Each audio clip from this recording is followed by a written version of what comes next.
O ar dentro do supermercado gourmet nos Jardins era frio e estéril, com um cheiro asséptico que misturava produtos de limpeza caros e o aroma sutil de pães artesanais. A iluminação, projetada para fazer cada fruta importada brilhar como uma joia, refletia no chão de porcelanato polido, criando um ambiente que era mais galeria de arte do que um lugar para compras. Pelos corredores largos e impecavelmente organizados, clientes se moviam com uma pressa contida e um ar de superioridade, seus carrinhos deslizando em um silêncio quase reverencial. O único som que quebrava a quietude era o bip monótono e constante dos caixas, um metrônomo que media o fluxo de riqueza. Era um mundo de abundância material, mas desprovido de qualquer calor humano, um cenário perfeito de opulência onde a solidão podia ser facilmente camuflada entre prateleiras de iguarias raras e vinhos de safras premiadas. Na fila do caixa rápido, Lucas se destacava mesmo em sua tentativa de ser discreto. Com 32 anos, ele era a personificação do sucesso. O terno de linho tinha um corte perfeito. O relógio em seu pulso valia mais do que o carro da maioria das pessoas ali. E seu cabelo estava impecavelmente arrumado. Contudo, seu rosto contava uma história diferente.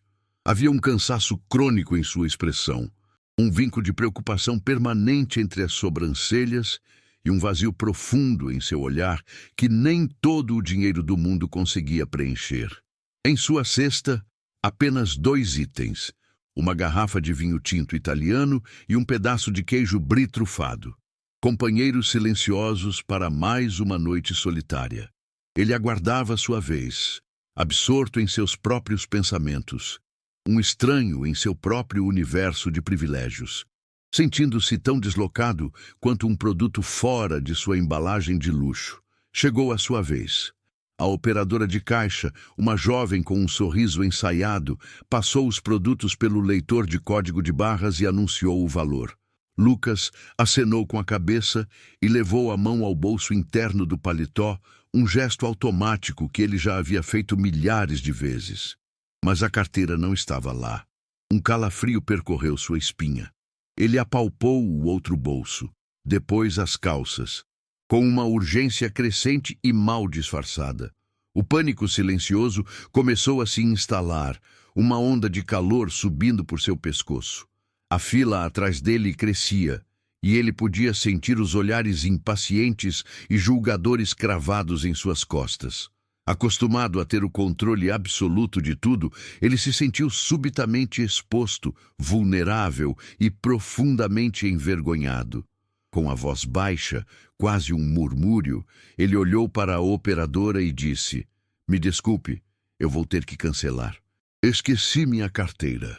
Nesse exato instante, uma figura quase invisível em seu uniforme simples se materializou ao seu lado. Era Maria Eduarda, uma jovem repositora que organizava uma prateleira de geleias ali perto e havia observado a cena toda. Seus olhos, apesar de cansados pela longa jornada de trabalho, brilhavam com uma luz genuína.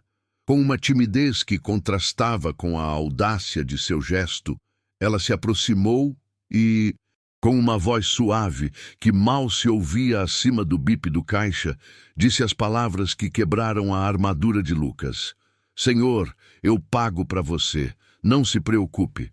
O mundo dele parou. Ali, naquele templo do consumo e da indiferença.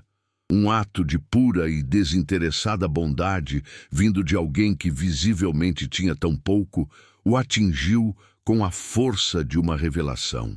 Ele ficou paralisado, olhando para ela, incapaz de processar a generosidade que acabara de receber. Lucas permaneceu imóvel. O zumbido dos caixas e o murmúrio indiferente da fila se tornando um ruído branco e distante. As palavras de Maria Eduarda, "Eu pago para você", ecoavam em sua mente, uma anomalia em seu universo calculado de trocas e interesses. Ele, que vivia cercado por pessoas que mediam cada gesto em termos de retorno, estava diante de um ato de generosidade pura, vindo de alguém para quem aquele valor certamente faria falta. Atordoado, ele a viu pagar com seu próprio cartão, um gesto rápido e sem hesitação. Insistiu em pegar seu contato para transferir o dinheiro, mas ela apenas sorriu. Um sorriso genuíno que iluminou seu rosto cansado. Não precisa, senhor. Um dia o senhor faz o mesmo por outra pessoa, disse ela, antes de se virar para voltar ao seu trabalho. A recusa em ser paga o desarmou completamente, acendendo nele uma curiosidade que há muito não sentia. Ele não conseguiu ir embora. Do lado de fora, dentro do conforto climatizado de seu carro de luxo, ele esperou. Observou o fluxo de clientes ricos saindo, suas sacolas cheias, suas expressões vazias. 2 horas depois, ele a viu sair pela porta dos funcionários, o uniforme simples trocado por uma calça jeans gasta e uma camiseta. Ela caminhou até o ponto de ônibus, alheia à sua presença. Lucas sentiu um nó no estômago. Uma mistura de nervosismo e inadequação que não experimentava desde a adolescência. Ele saiu do carro, o som de seus sapatos caros no asfalto parecendo obscenamente alto naquela quietude. Ao se aproximar, ela o reconheceu com surpresa. Ele não sabia o que dizer, sentindo-se um intruso em sua realidade, um homem que tinha tudo, exceto as palavras certas para aquele momento. A conversa inicial foi desajeitada. Ele ofereceu uma carona, e a hesitação dela era palpável. Uma barreira de desconfiança social que ele mesmo ajudou a construir ao longo de sua vida. No fim, ela aceitou. O interior do carro, com seu cheiro de couro e madeira, parecia uma nave espacial contrastando com o mundo dela. O silêncio era preenchido pelo ronco suave do motor e pela tensão de 2 universos colidindo. Foi ele quem quebrou o gelo, perguntando novamente por que ela havia feito aquilo. A resposta de Duda foi de uma simplicidade que o atingiu em cheio. Minha mãe sempre disse que a gente não deve deixar ninguém passar vergonha, se puder evitar. Dinheiro vai e vem, mas a dignidade de uma pessoa fica. Naquele instante, a armadura de cinismo de Lucas começou a rachar, revelando a fragilidade que ele escondia. Ele a deixou em frente a um prédio simples, em um bairro que ele só conhecia pelo mapa do GPS. A fachada desgastada e as luzes amareladas das janelas transmitiam uma sensação de lar que sua mansão fria e silenciosa jamais conseguiu. Ao vê-la acenar um tímido adeus e desaparecer porta adentro, Lucas foi invadido por uma sensação avassaladora de vazio. O vinho e o queijo que ela pagou estavam no banco do passageiro, símbolos de uma solidão que ele agora enxergava com uma clareza dolorosa. Foi um daqueles momentos que nos desmontam por dentro apenas para nos dar a chance de sermos refeitos de um jeito melhor. E é por isso que histórias como essa merecem ser contadas. Se você também sente a força que existe nesses encontros, se inscreva, pois é o seu apoio que nos permite continuar compartilhando esses relatos.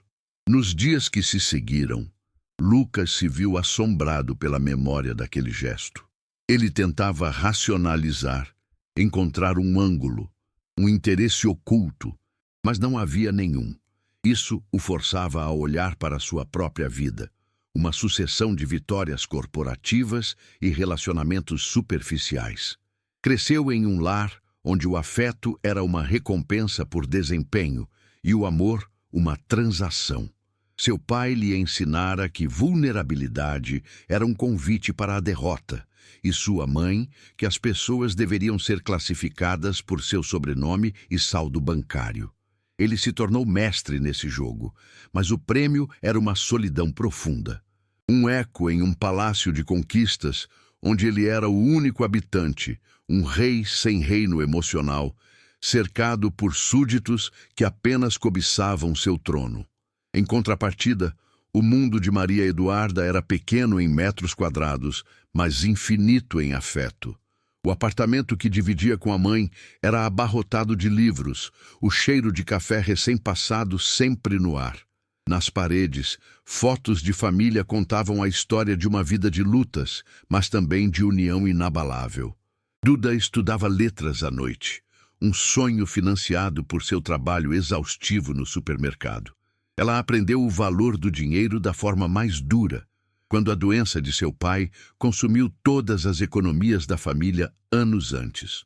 Mas foi nesse período de perdas materiais que ela descobriu a verdadeira riqueza, a resiliência do amor, a força da empatia e a certeza de que o que realmente importa na vida não pode ser comprado, apenas compartilhado e sentido.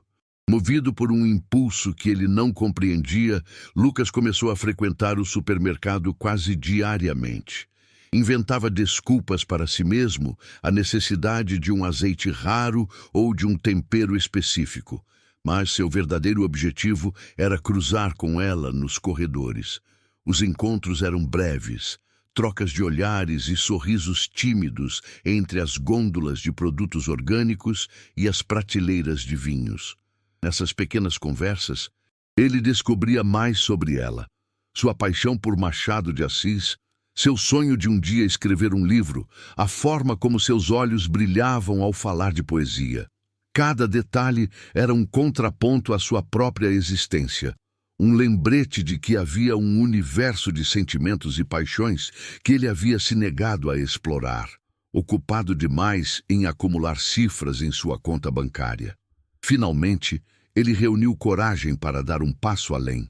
Convidou-a para um café, um convite simples que para ele tinha o peso de uma decisão de negócios de milhões de dólares. O medo da rejeição era real, mas o que mais o assustava era o que seu círculo social pensaria. Era o início de uma virada interna, um confronto direto com os preconceitos que ele mesmo havia nutrido por toda a vida. É nesse exato ponto, no medo de dar o primeiro passo, que as jornadas mais transformadoras costumam ser abandonadas. Se a coragem silenciosa de Duda te inspira a desafiar seus próprios medos, considere se inscrever para não perder o desfecho dessa história e nos ajudar a continuar trazendo mais relatos de superação. O café aconteceu em uma confeitaria elegante, um de seus lugares habituais. O contraste entre eles era gritante. Lucas, com seu terno discreto, e Duda, com sua simplicidade radiante, pareciam personagens de histórias diferentes que haviam se encontrado na página errada. Ele notou os olhares curiosos e levemente desdenhosos dos outros clientes, e pela primeira vez, aquilo o incomodou profundamente. Duda, no entanto, parecia não perceber ou não se importar. Sua atenção estava totalmente voltada para a conversa, para a troca de ideias. Ela falava sobre livros com uma paixão que o cativava, fazendo-o esquecer o ambiente ao redor. Naquele momento, ele percebeu que a riqueza dela não estava em sua conta, mas na profundidade de sua alma. Uma riqueza que o fazia se sentir um verdadeiro miserável. A notícia de seu interesse por uma repositora de supermercado se espalhou como fogo em seu círculo social. Os comentários maldosos vinham disfarçados de preocupação. Seus amigos, parceiros de negócios, na verdade, o alertavam sobre golpistas. Sua família, principalmente sua mãe, foi ainda mais direta. Em um telefonema, ela expressou sua profunda decepção, questionando como ele podia se rebaixar daquela maneira. Cada palavra era uma faca afiada, projetada para ferir seu orgulho e forçá-lo a voltar para a segurança de seu mundo previsível e estéril. Mas algo havia mudado. Ao invés de concordar ou se afastar, Lucas se viu defendendo Duda com uma convicção que surpreendeu a si mesmo, sentindo um fogo protetor que nunca havia experimentado por ninguém. O conflito interno se tornou uma tempestade. As vozes de seu passado, de seu pai, de sua mãe, ecoavam em sua cabeça, dizendo que ele estava sendo ingênuo, um tolo prestes a ser explorado. O cinismo, seu companheiro de longa data, sussurrava que a bondade dela era apenas uma máscara, uma estratégia bem executada. Por um momento, ele vacilou. Pensou em recuar, em cortar o contato e voltar para sua vida de antes, onde tudo era seguro, controlado e desprovido de qualquer sentimento real. Mas então ele se lembrou do vazio daquela vida, da solidão que o consumia noite após noite. Duda era um farol, uma possibilidade de algo autêntico em seu oceano de artificialidade. A dúvida era paralisante, mas a esperança era irresistível. Ele tomou uma decisão drástica, um movimento que seria seu tudo ou nada. Ligou para Duda e, com o coração batendo descontrolado, a convidou para um jantar na casa de seus pais no fim de semana seguinte. Ele sabia que estava jogando aos leões, que seria uma noite de julgamentos velados e sorrisos falsos. Não era um teste para ela. Ele já sabia do valor inestimável que ela possuía. Era um teste para si mesmo. Precisava confrontar o mundo que o criou, não para provar algo a eles, mas para provar a si mesmo que ele era capaz de escolher um novo caminho, um caminho baseado em caráter e não em status. Naquele convite, ele não estava apenas marcando um jantar. Ele estava declarando guerra contra seu próprio passado e apostando todo o seu futuro na mulher que lhe ensinou o valor da bondade. O jantar na casa dos pais de Lucas era um exercício de tensão disfarçada de civilidade. A mesa de mogno maciço, posta com uma precisão cirúrgica, parecia um campo de batalha, onde talheres de prata eram as armas e os sorrisos forçados, os escudos. A mãe de Lucas, uma mulher cuja elegância era tão afiada quanto sua língua, conduzia um interrogatório sutil, disfarçado de conversa amigável. Cada pergunta sobre o futuro de Duda, seus estudos e sua família era uma pequena agulha, testando sua resistência e procurando por uma fraqueza. Duda, contudo, respondia com uma serenidade desarmante, sua simplicidade contrastando violentamente com a opulência fria do ambiente. Lucas permanecia em silêncio, o nó em seu estômago, se apertando a cada palavra, sentindo o peso de dois mundos colidindo sobre aquela mesa impecável, sabendo que a calmaria era apenas o prelúdio da tempestade. A ofensiva veio após a sobremesa, embalada em uma voz doce e venenosa. A mãe de Lucas se inclinou para a frente, um gesto de falsa confidência, e pousou a mão sobre a de Duda. "Querida, nós vemos seu potencial", começou ela, com um tom maternal que não enganava ninguém. "E é por isso que queremos ajudar. Gostaríamos de lhe oferecer uma quantia substancial, um fundo para que você possa se dedicar integralmente aos seus estudos, talvez em outra cidade, sem as distrações do trabalho." A oferta pairou no ar, fria e pesada como uma sentença. Era um teste, uma humilhação embrulhada em papel de presente, a prova final que eles precisavam para confirmar suas suspeitas. Todos, no fim, tinham um preço. Lucas sentiu o sangue gelar. O olhar de seu pai era de aprovação silenciosa, e ele soube que aquele era o momento da verdade. Duda gentilmente retirou sua mão e olhou diretamente nos olhos da mãe de Lucas. Sua dignidade era uma armadura invisível. "Eu agradeço imensamente a oferta, mas não posso aceitar", disse ela, sua voz firme, mas sem qualquer traço de raiva. "O que a senhora chama de ajuda, eu entendo como um preço. E o que eu aprendi na minha vida é que o nosso valor não pode ser medido em dinheiro. O gesto que tive com seu filho no supermercado não foi um investimento esperando retorno, foi um ato de empatia. A verdadeira pobreza, com todo respeito, não é ter uma conta bancária pequena, é ter um coração que não consegue enxergar o valor de um ser humano além do que ele pode oferecer materialmente." O silêncio que se seguiu foi mais ensurdecedor do que qualquer grito. Foi a gota de água para Lucas. A clareza da resposta de Duda e a crueldade calculada de sua própria mãe acenderam nele um fogo que ele não sabia possuir. Ele se levantou, o som de sua cadeira arrastando no chão de mármore, ecoando pela sala. Vocês não entendem, não é? Sua voz era baixa, mas carregada de uma força que fez seus pais se encolherem. Vocês passaram a vida inteira acreditando que tudo e todos podiam ser comprados. E agora estão diante de alguém que não está à venda, e isso os ofende. A pobreza não está na vida dela, mãe.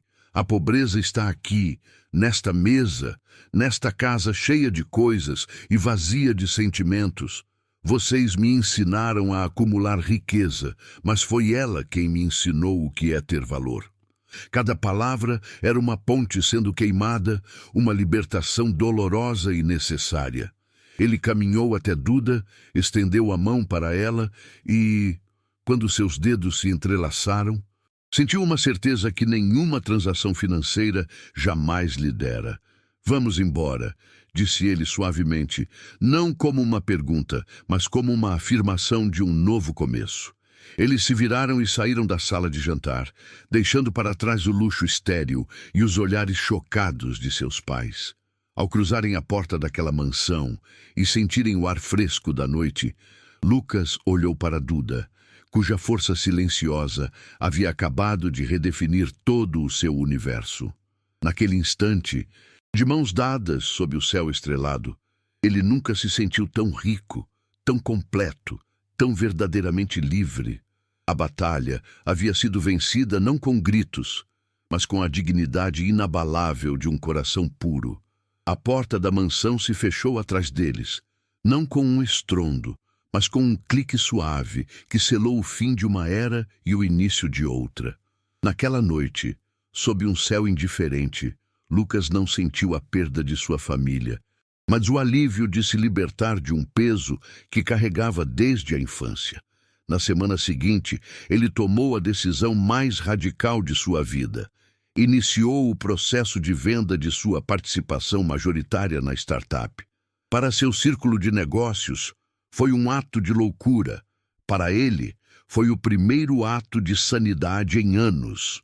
O dinheiro, que antes era o objetivo final, tornou-se apenas uma ferramenta, um meio para construir algo com significado real.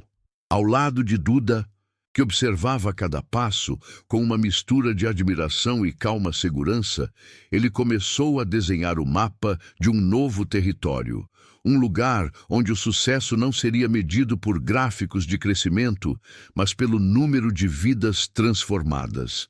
Nasceu assim a Fundação Veredas, um nome escolhido por Duda, que acreditava que a educação era o único caminho capaz de levar as pessoas a destinos que elas sequer ousavam sonhar.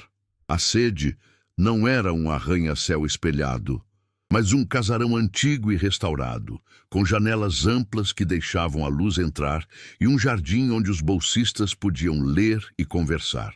Lucas trocou as salas de reunião frias por conversas com jovens cheios de potencial, e Duda, com sua liderança nata e sua profunda empatia, tornou-se a alma do projeto. Ela não apenas administrava as bolsas, ela conhecia a história de cada aluno, suas lutas e seus sonhos, sua competência antes restrita a organizar prateleiras. Agora organizava futuros. Lucas a observava, fascinado, percebendo que a verdadeira força dela não estava apenas em sua bondade, mas em sua inteligência e capacidade de inspirar os outros a acreditarem em si mesmos. 5 anos depois, o casal inaugurava a primeira biblioteca comunitária da Fundação, um espaço vibrante no bairro onde Duda cresceu. As estantes, repletas de livros que iam de Machado de Assis a autores contemporâneos, eram um testemunho tangível de sua jornada. Os pais de Lucas nunca pediram desculpas formalmente, mas enviaram uma doação anônima e substancial para a biblioteca, um gesto que ele interpretou como uma trégua silenciosa, uma admissão tardia de que o valor que ele encontrou era de fato real. Olhando para os rostos dos jovens que folheavam os livros com olhos brilhantes, Lucas sentiu uma plenitude que nenhuma aquisição empresarial jamais lhe proporcionou. Ele não havia apenas construído uma fundação, ele havia reconstruído a si mesmo, tijolo por tijolo, sobre um alicerce de amor, propósito e da inabalável dignidade que aprendeu com a mulher ao seu lado. Ao saírem do evento, de mãos dadas, eles pararam em uma pequena padaria para comprar pão. Na fila, um jovem estudante deixou cair algumas moedas e, constrangido, percebeu que não teria o suficiente para pagar por seu lanche. Antes que Lucas pudesse dizer algo, Duda se adiantou com a mesma naturalidade daquele dia no supermercado e pagou a conta do rapaz, dizendo-lhe apenas: "Um dia você faz o mesmo por outra pessoa." Eles se olharam e um sorriso cúmplice selou aquele momento, fechando o ciclo de generosidade que os uniu. Foi nesse fluxo contínuo de dar e receber que eles encontraram a verdadeira prosperidade. Se histórias como esta, que revelam como um único gesto pode redefinir uma vida inteira, também tocam seu coração, considere se inscrever. É o seu apoio que nos permite continuar compartilhando jornadas de transformação e esperança.